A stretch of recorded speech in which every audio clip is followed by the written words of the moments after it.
Só um momento, me parece que deu uma travada aí.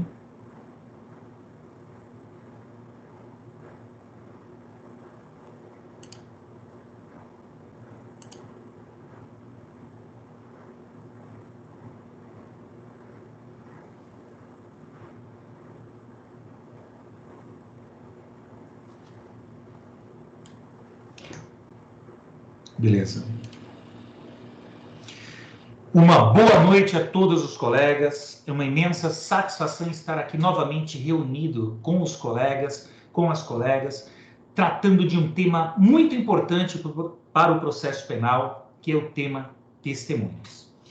Eu gostaria que vocês participassem da aula, se porventura dúvidas surgir, é importante que vocês mandem aqui a mensagem no nosso chat, abram o microfone, conversem com o professor, porque esse é o momento de tirar dúvidas. Estamos caminhando já para a proximidade da nossa avaliação. Estou procurando, ao término de todas as aulas, enviar no nosso grupo do Telegram os vídeos utilizados no decorrer da aula, enviar o roteirinho da aula. Estou me preocupando em fazer uma explicação de uma forma didática e anotando no caderno aqueles pontos que eu reputo como relevantes, de tal sorte que eu tenho certeza que os colegas que estão participando da aula, que estão anotando, que estão no decorrer da semana repassando aquilo que foi passado na aula, estarão preparadíssimos para a nossa avaliação. O colega trouxe novamente aqui no chat uma questão voltada para o assunto do dia, que é o tema da decisão do Supremo sobre o ex-presidente Lula. Antes de iniciarmos a gravação, eu já fiz as minhas considerações. Então, eu peço que os colegas se foquem agora no nosso tema de hoje, que é muito, mas muito importante para o nosso curso, para o nosso programa e para vocês que estarão aí se submetendo ao exame da OAB, a outros concursos públicos, como magistratura, Ministério Público, delegado de polícia. Então, vamos agora focar nesse tema extremamente importante que é testemunho. Então, para facilitar o acompanhamento, eu fiz aqui um materialzinho para auxiliar os colegas. Vamos lá?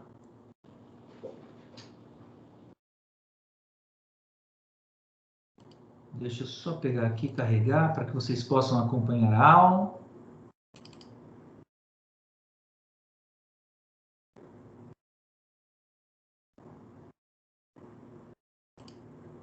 Está carregando.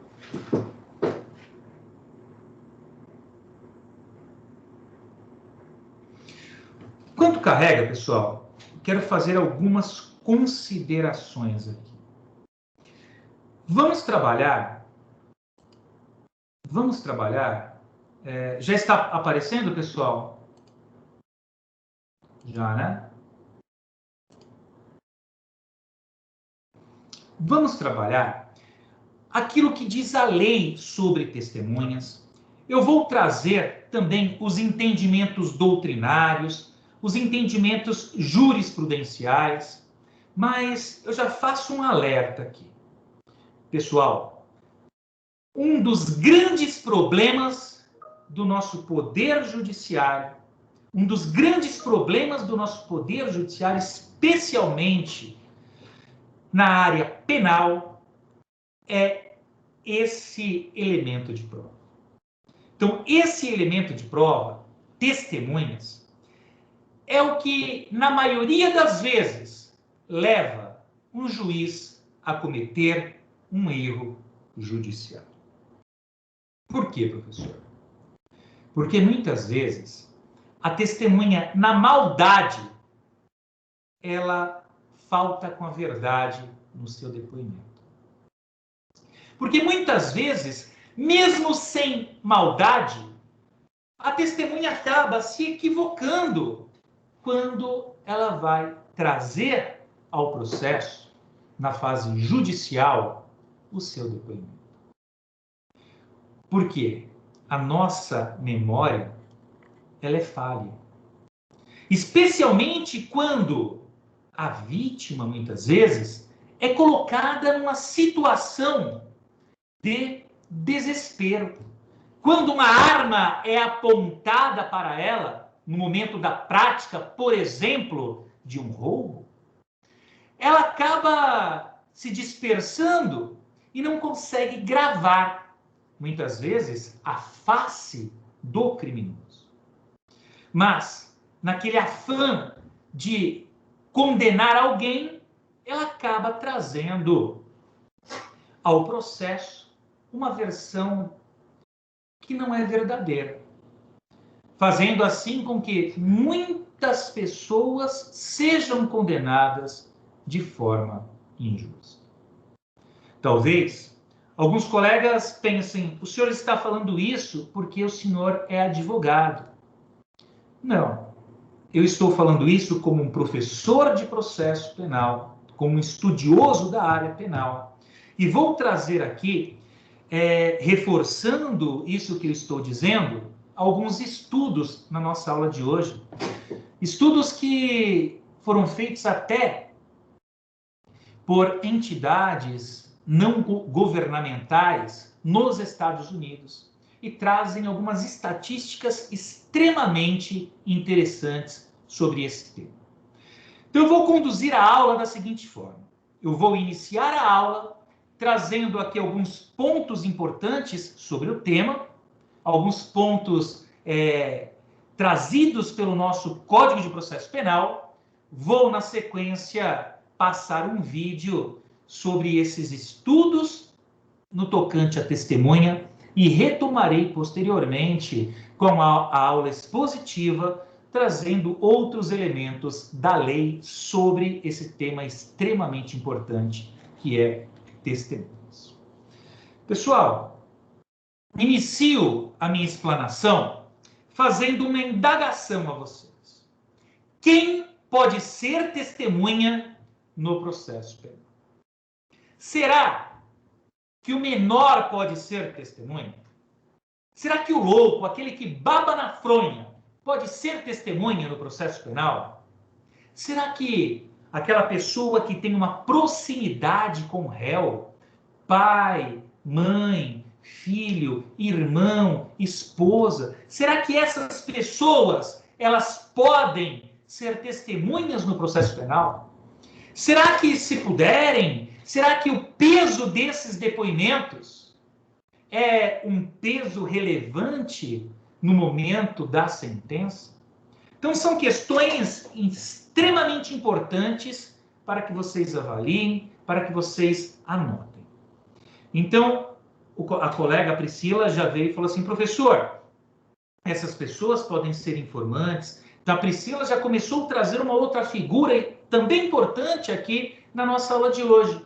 Então, quem são as testemunhas compromissadas? Quem são aqueles que são chamados de informantes ou testemunhas do juízo? Quem são essas pessoas? O que são testemunhas numerárias? O que são testemunhas extranumerárias? Então, temos aqui 2 aulas, praticamente, até 11 horas da noite, para tratarmos dessa questão importante, desse coração do processo. Porque se, porventura, a autoridade policial ou o magistrado não conduzir de uma forma correta essas oitivas, a probabilidade de, no final, não chegarmos na verdade real, isso é muito grande. Então, de uma forma bem tranquila, eu quero que vocês comecem a anotar o que eu vou passar agora. Vamos lá. Todos, vamos alimentar o nosso caderno, vamos dar início às nossas anotações. Então, essa primeira pergunta, quem pode ser testemunha no processo penal? Anotem, por favor, pessoal. Qualquer pessoa pode ser testemunha no processo penal. Qualquer pessoa. Professor, o menor pode ser testemunha? Pode. O louco pode ser testemunha? Pode. Mas, professor, qual a credibilidade que pode se dar a essa testemunha, por exemplo, que é louco, o cara não entende nada, o cara baba na fronha. O que vai diferenciar, professor, uma testemunha presencial que realmente viu aquela situação criminosa de uma pessoa que é louca, por exemplo? O que vai diferenciar? O que vai fazer com que o juiz dê credibilidade a uma delas e fundamente a sua sentença condenatória com base naquele relato, com aquela outra que não passa nenhuma credibilidade? O que vai diferenciar? Então anotem também, por favor, pessoal. Então aí, ó, quem pode ser testemunha no processo penal? Anotaram? Qualquer pessoa pode ser testemunha. Ponto. O que irá diferenciar? O que irá diferenciar uma testemunha de um informante? O que irá diferenciar uma testemunha de um informante, essa figura que a Priscila trouxe há pouco aqui no chat, o que irá diferenciar uma testemunha de um informante é a figura jurídica, do, abram aspas, compromisso. A figura jurídica do compromisso. Ponto. Bom, professor, então assim, o senhor quer dizer que algumas testemunhas, algumas pessoas irão prestar o compromisso e outras não? Exatamente isso. Mas qual o reflexo disso em um processo? Muito grande o reflexo de uma testemunha compromissada de uma testemunha que não presta compromisso. A testemunha, pessoal, compromissada, ela tem a obrigação de dizer a verdade. A testemunha compromissada, já podem anotar também, por favor, a testemunha compromissada, ela tem a obrigação de dizer a verdade. Sob pena do quê, professor? Sob pena de cometer o crime de falso testemunho. Então anotem, por favor, que a testemunha compromissada tem a obrigação de dizer a verdade. A testemunha compromissada tem a obrigação de dizer a verdade, sob pena de cometer o crime de falso testemunho. Sob pena de cometer o crime de falso testemunho. Ah, professor, então assim, aquele que presta compromisso, se mentir, pode ser processado? Pode. Pode ser preso. Pode ser preso em flagrante ali na hora. Ela pode ser processada. Ela pode perder a sua primariedade. O nome dela pode ser encaminhado ao rol dos culpados. Então, é muito importante que os colegas tenham isso em mente. Então, se o juiz, analisando aquela situação, ele percebe que a testemunha compromissada trouxe uma versão, isso é muito importante que eu vou dizer agora, trouxe uma versão que corrobora com os demais elementos de prova, ele pode condenar de forma tranquila. Agora, só o depoimento não basta. Só o depoimento duvidoso não basta. O juiz, ele pode cometer um erro judiciário, como iremos trabalhar no nosso vídeo 1 do dia de hoje. Então, prestem, pessoal, bastante atenção nesse vídeo que eu vou passar para vocês. É um vídeo que é utilizado aí por várias faculdades quando o professor trabalha esse tema, testemunhas, e retrata uma realidade de inúmeros processos judiciais no nosso país e também em outros países. Então, eu vou colocar aqui agora o vídeo onde aborda essa questão da importância da prova testemunhal, ela corroborar com outros elementos de prova. Então, vamos lá. Deixa eu tentar jogar aqui na tela para vocês. Qualquer dúvida, mesmo no decorrer do vídeo, pode perguntar, ou se não, anota e pergunta na sequência.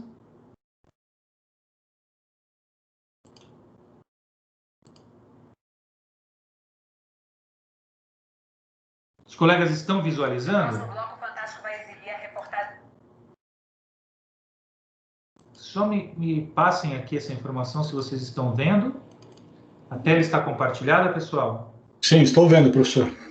Beleza, então vou soltar o vídeo para vocês. Anotem o que vocês entenderem de importante e me perguntem, por favor. Especial de hoje, que é sobre reconhecimento de suspeitos. E a gente te propõe um teste. Presta bastante atenção nessa imagem. Você consegue dizer com certeza absoluta quem furtou o computador? A gente vai te dar 4 opções. Vá lá no nosso site e aponte quem, na sua opinião, é o culpado. Depois dos comerciais, o resultado da votação e a reportagem especial dessa noite. Mas agora está na hora de saber o resultado da enquete anunciada no bloco anterior. Vamos lembrar? A gente mostrou a encenação do furto de um computador em sala de aula e convidou o público a reconhecer no site do Fantástico um entre os 4 suspeitos. Olha, para 43% das pessoas que votaram, o ladrão é o suspeito número 2. Será que acertaram? Isso é um teste. Mas como seria se estivesse em jogo o destino de uma pessoa? Os repórteres Valmir Salaro e Renato Ferezin conduziram um experimento que levanta discussão. O reconhecimento de suspeitos é um procedimento confiável para a identificação de criminosos? Veja na nossa reportagem especial e descubra se você acertou o teste. Eu tenho meu palpite.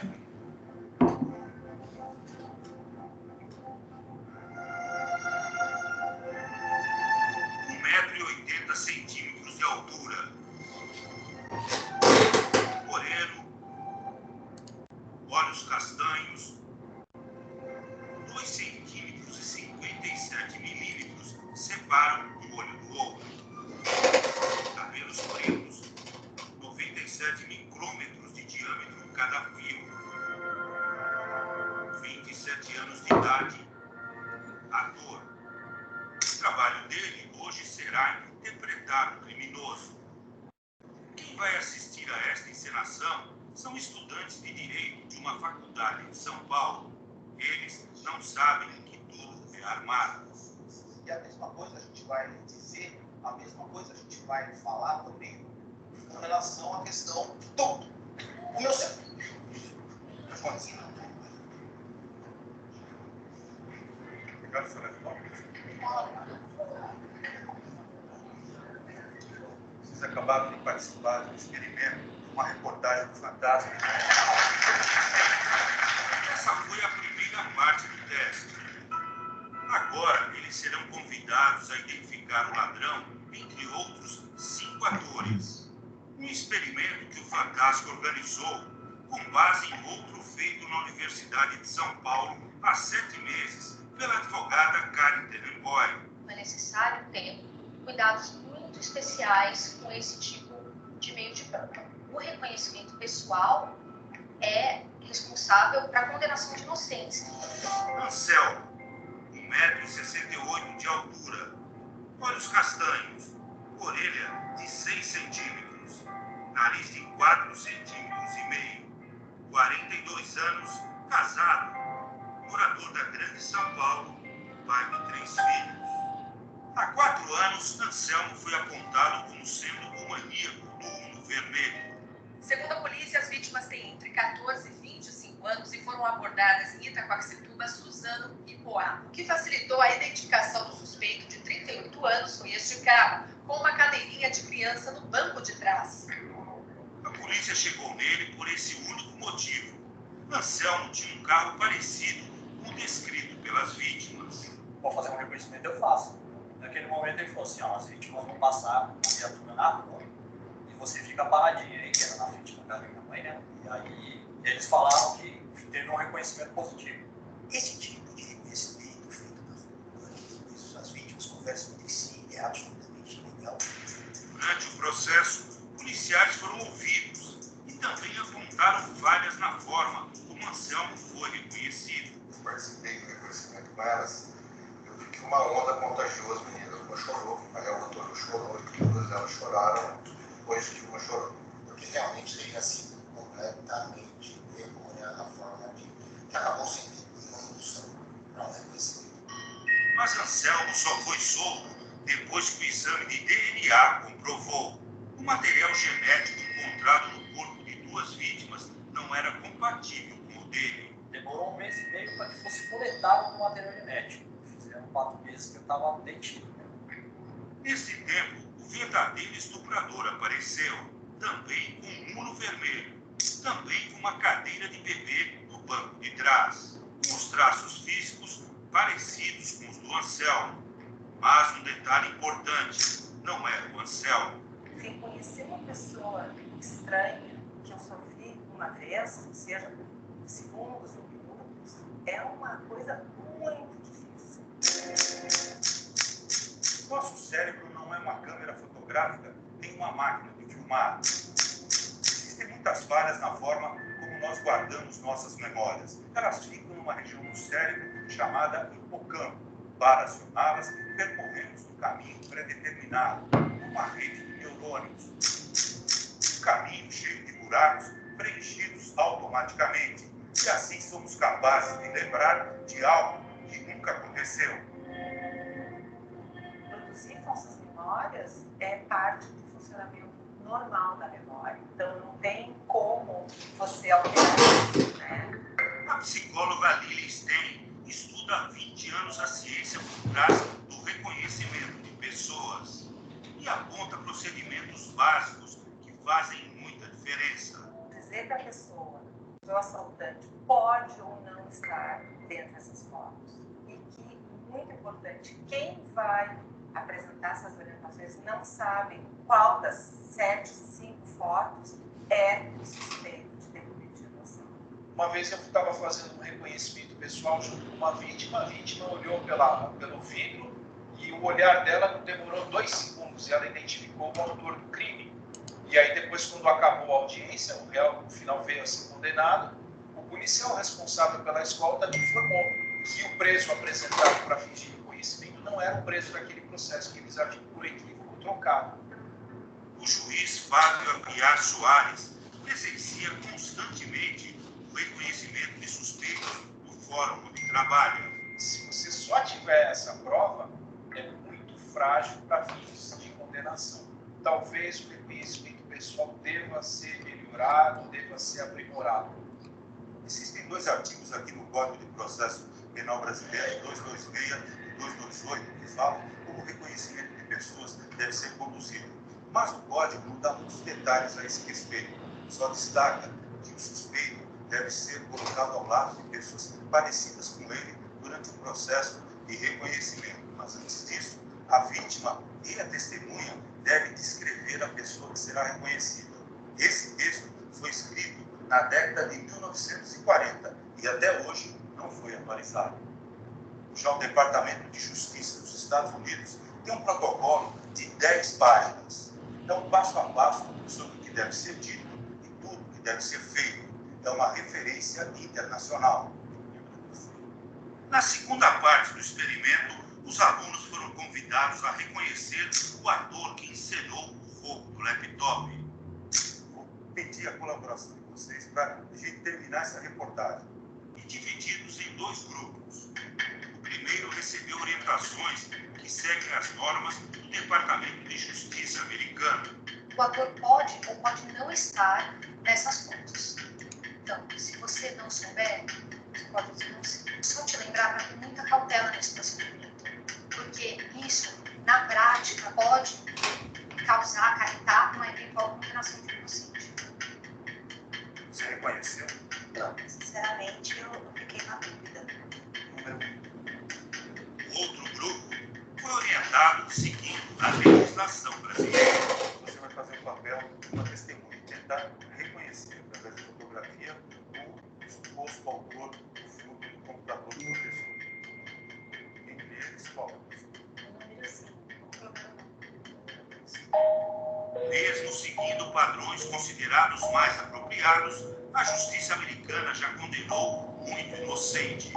E uma ONG, a Innocence Project, conseguiu tirar da cadeia cerca de 360 pessoas, reconhecidas de forma equivocada.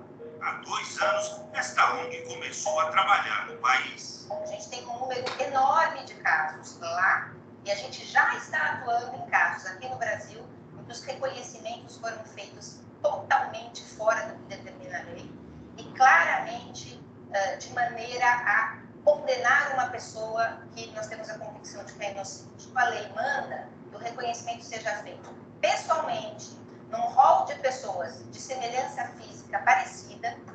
Uma recomendação que, se tivesse sido colocada em prática, evitaria a prisão do carioca Leonardo Nascimento no começo do ano. Quando eu olhei para o meu lado, tinha um moreninho, 2 branquinhos, e chamaram aquelas mulheres para fazer o reconhecimento.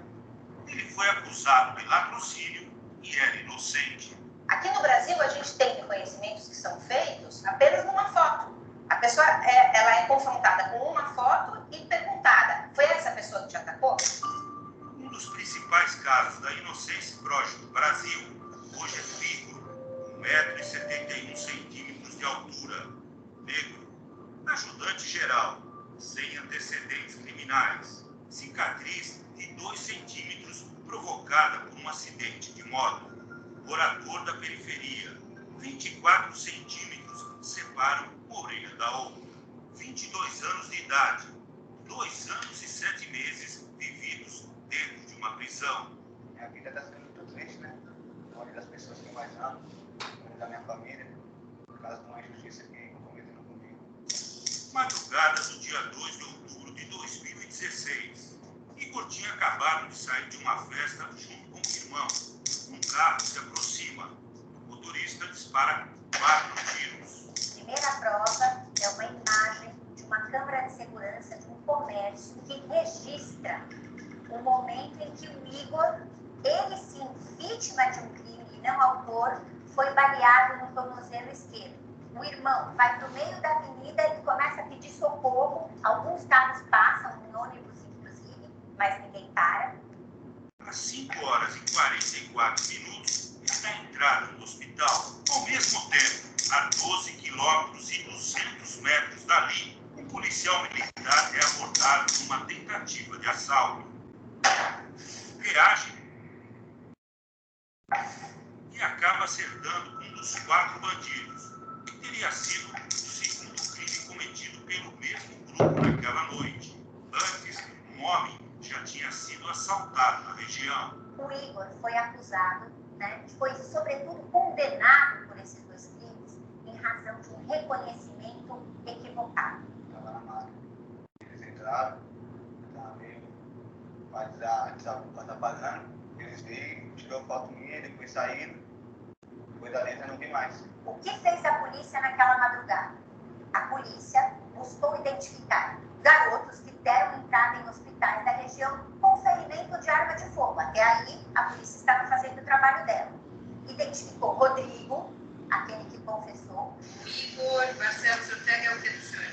Não conheço ele não. Esse roubo do corpo, estava eu, Pablo e Thales. Identificou Igor, a polícia tirou uma foto pelo celular. E o que foi mostrado para a vítima? Veja essa foto aqui. Então, este reconhecimento, inclusive, ele é uma das principais causas do erro judiciário.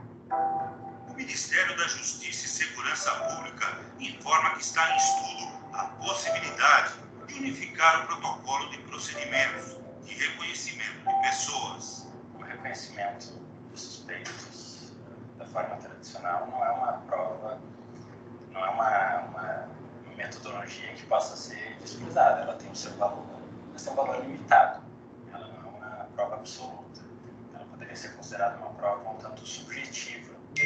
Mas no caso do Igor, foi suficiente para condená-lo a mais de 15 anos de cadeia e fazer com que toda a sua família também se sinta presa, com as mãos atadas, sem conseguir fazer muito além de pedir justiça. Eles acabou com a vida do meu filho, eles destruíram o sonho do meu filho. Não aguento mais ficar sem violento. Em nota, a Secretaria de Segurança Pública do Estado de São Paulo não comentou os casos do Igor e do Anselmo. Apenas disse que o reconhecimento pessoal do fotográfico é um dos meios de provas colhidos durante a investigação. A maior parte dos 42 participantes do experimento do Fantástico errou ao apontar o ladrão, principalmente aqueles que não foram orientados conforme os protocolos recomendados internacionalmente. Número 6. Número 2. Estava encoberto com o boné vermelho, estava de óculos também. No grupo dos que seguiam apenas as normas brasileiras, todos apontaram o culpado, 76% erraram. No outro grupo, 63% disseram que não se sentiam confiantes em apontar o culpado. Já fui assaltado, né? E quando fui fazer o PO, né? Fui indagado de algumas características, né? Depois do assalto, ou dias depois, você teria condições de reconhecer? Certeza, não. Para fazer um tipo de acusação dessa, você tem que ter muita certeza, né? Outros 26% disseram que sabiam com certeza quem roubou o laptop. Bom, número 6. Número 2. Número 2. Você tem certeza? Tem. E erraram. E o autor do furto é o número 1. Você acha que esse experimento dos seus alunos muda alguma coisa do ponto de vista deles ao lidar na profissão? Ah, sem sombra de dúvidas, né? Porque a gente começa a sentir na pele, começa a ter uma noção não só da responsabilidade que é apontar, vamos dizer assim, o dedo, né, para alguém como acusado de um crime, e também da própria preocupação, né, de você ter o cuidado de produzir essa prova conforme a formalidade estabelecida no ordenamento jurídico. Esse foi o ator reconhecido pela maioria dos dois grupos. 1,80 m de altura, moreno, braços de 53 centímetros, pernas de 89, poucas diferenças físicas do outro ator que encenou o roubo, que no momento do reconhecimento não fez muita diferença, passaram despercebidas. E se fosse um caso real, o autor do furto, ficaria livre. E este iria para trás das grades, injustamente.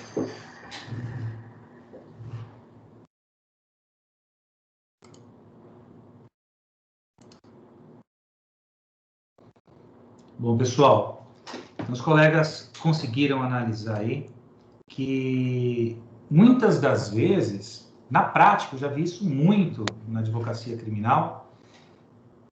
Professor, essa matéria recente, mudaram o procedimento de reconhecimento? Não, Lara, continua o mesmo procedimento de reconhecimento, né? Eu vou trabalhar esse procedimento com vocês.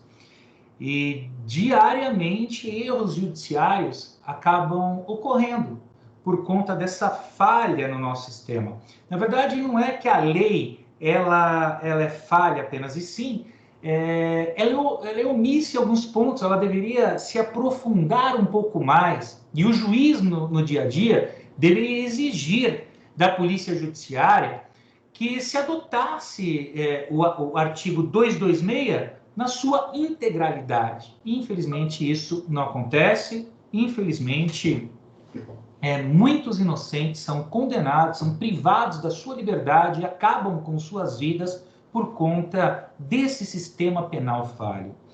A Lara perguntou, Ronaldo, professor, depois de uma prisão dessas e pelo tempo preso, cabe ação contra o Estado? Sim, Ronaldo. Eu vou te explicar, é bem legal essa sua pergunta. Normalmente, os alunos ficam realmente com dúvida.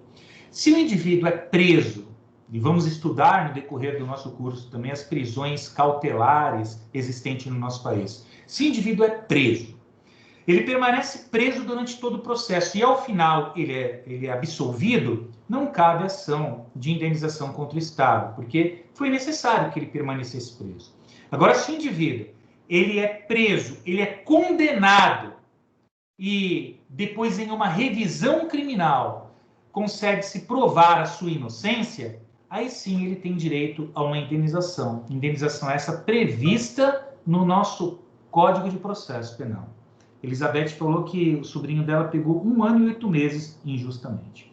Então, porque muitas vezes, pessoal, o juiz, ele pauta a sua decisão única e exclusivamente com base em versão trazida por testemunhas. E muitas vezes a testemunha, ela mostra essa dúvida dela no decorrer do depoimento. Mas mesmo assim o juiz é muitas vezes impulsionado por essa vontade de fazer justiça, ele acaba que comete erros judiciários.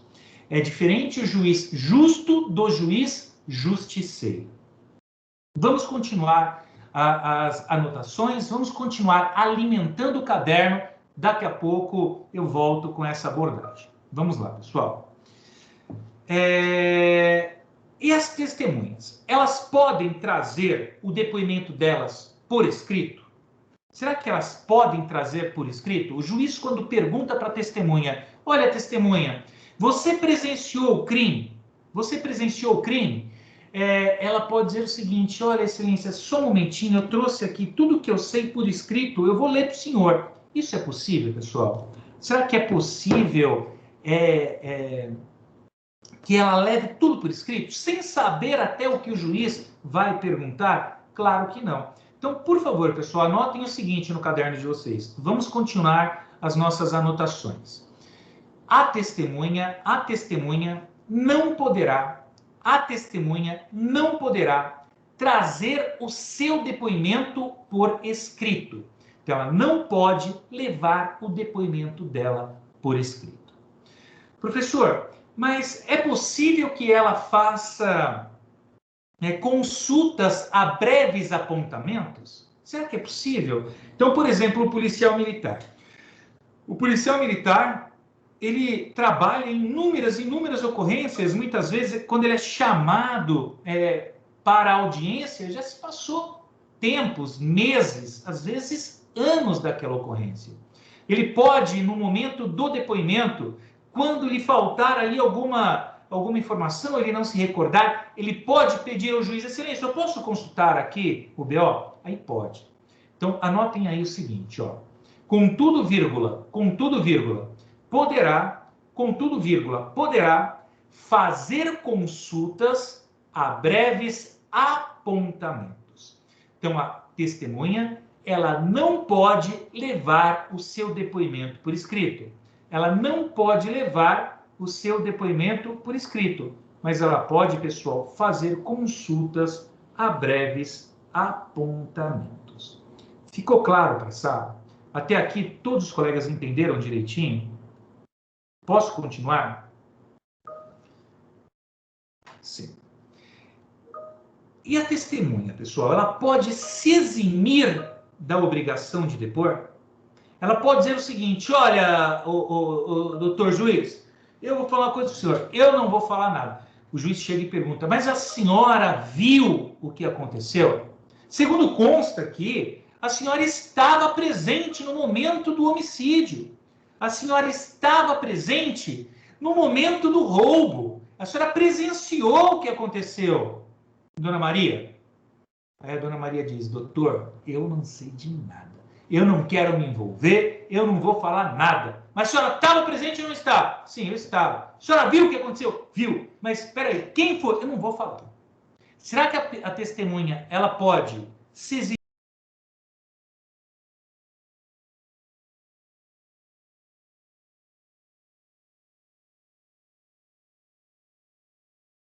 Testemunha não poderá se eximir da obrigação de depor. Regra geral, vírgula, a testemunha não poderá se eximir da obrigação de depor. Vírgula, devendo dizer a verdade. Devendo dizer a verdade. Devendo dizer a verdade. Vírgula, não podendo omitir ou mentir. Não podendo omitir ou mentir. Então, a testemunha, olha lá, regra geral, quando ela é arrolada, ela é obrigada a dizer a verdade. Ela não pode omitir e ela não pode mentir, como também não poderá se eximir da obrigação de ser testemunha. É uma obrigação, pessoal.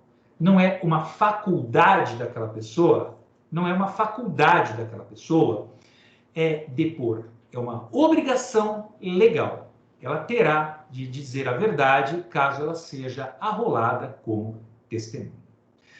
Mas, professor, todas as pessoas que são arroladas como testemunhas, elas são obrigadas a dizer a verdade?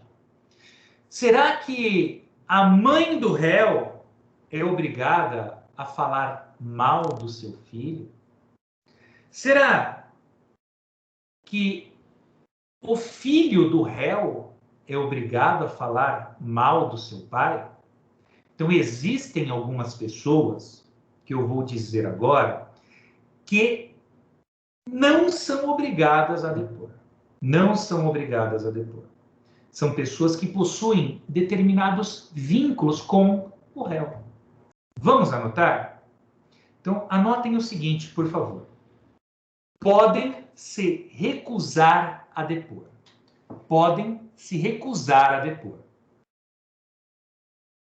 2 pontos, número 1. Os ascendentes. Os ascendentes. Ponto e vírgula, número 2. Os descendentes. Ponto e vírgula, número 3. O afim em linha reta. O afim em linha reta. Daqui a pouco eu lembro vocês de quem é essa figura, né? Então, ponto e vírgula, número 3. O afim em linha reta. Ponto e vírgula, número 4. O cônjuge. O cônjuge. E aí aqui eu faço uma observação. O código, ele é antigo, né? Como foi dito há pouco aqui na reportagem que vocês acabaram de assistir, o Código de Processo é antigo. E aqui ele usa um termo que não é mais utilizado no nosso sistema. Ele diz o seguinte, ainda que desquitado. Isso aqui não existe mais no nosso Código Civil, a figura do desquitado. Ah, o senhor é casado? Não, eu sou desquitado. Esse desquitado, se falarem isso, já penso, nossa, essa pessoa é bem antiga, hein? Não tem mais a figura do desquitado. Então, onde está escrito ali no artigo 206, ainda que desquitado, o colega deve ler, ainda que divorciado, né, ou separado judicialmente. Então, o cônjuge também não é obrigado a ser testemunha, né? O cônjuge também não é obrigado a ser testemunha. A Lara perguntou, mas se decidir depor, precisa... Calma, Lara, muita calma nessa hora, já vou falar sobre isso. Então, continue anotando, ó, o cônjuge, ainda que divorciado. O próximo item, o irmão. E aqui o código já acaba se confundindo. Se o colega pegar ali o artigo 206, o código agora vai falar o seguinte, ó, o irmão, eu vou colocar como está no código, então anotem aí, o irmão, vírgula, o pai, tudo nesse mesmo item, tudo bem? O irmão, vírgula, o pai, vírgula, a mãe, vírgula, ou o filho adotivo do acusado. Ou o filho adotivo do acusado.